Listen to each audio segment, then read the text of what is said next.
L'empilement de cubes du numéro 5 contient 6 colonnes réparties en 3 rangées et comporte un nombre total de 12 cubes.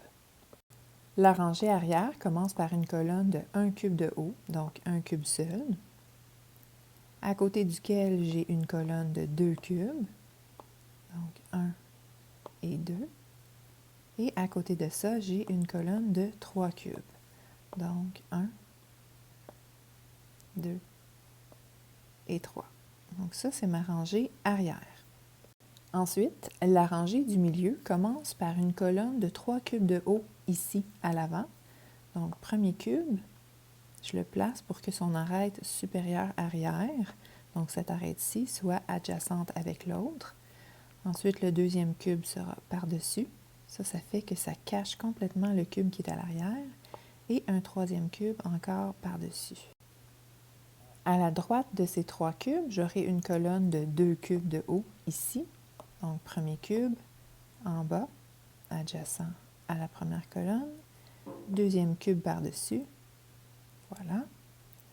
Et finalement, la première rangée, celle qui est la plus près du point d'observation, aura un cube seul à l'avant ici. Donc, le dernier cube se place ici et je m'assure que son arête supérieure arrière, celle-ci, est bien adjacente à l'autre. Donc, voici à quoi ressemble la représentation que nous devons tracer.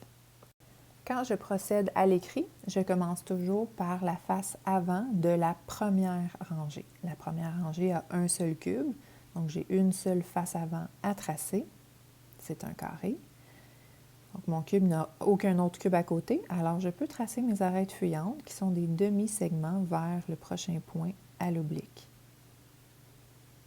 Derrière ce premier cube, j'aurai une colonne de 3 cubes de haut. Donc, je verrai seulement le deuxième et troisième étage. Je dois m'ajouter des petits points au milieu du papier pointé pour tracer mes faces avant.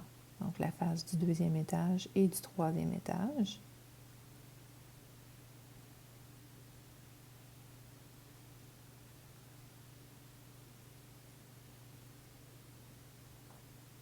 La face du haut et la face du milieu. À côté de cette colonne de 3 cubes, j'ai une colonne de 2 cubes. Donc, encore une fois, en m'enlignant dans les milieux du papier pointé, je vais tracer mes deux faces avant. Donc, la face du premier étage et du deuxième étage de cette colonne de 2 cubes de haut.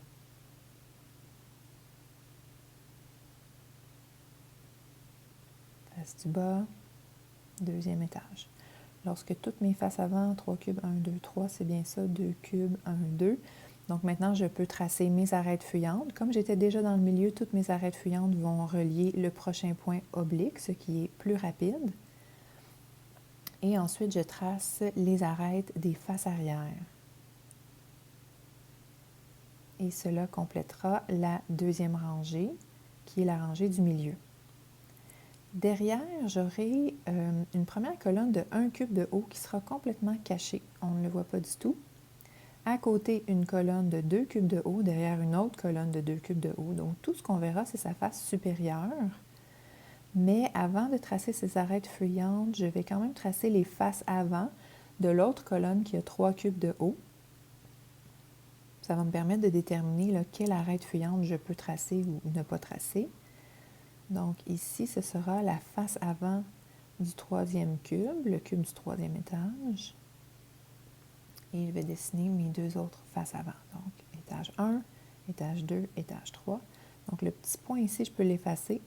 Je n'aurai pas besoin de cette arête fuyante. Alors ici, je vais tracer la face de dessus de la deuxième colonne, celle qui est dans le milieu. Et je vais tracer toutes mes autres arêtes fuyantes. À l'aide de ma règle, je m'enligne vers le prochain point oblique, mais je trace des arêtes de demi-mesure. On se rappelle qu'en perspective cavalière, toutes les arêtes fuyantes doivent être de demi-mesure par rapport aux autres mesures des arêtes. Donc, j'y vais à l'œil, approximativement au milieu.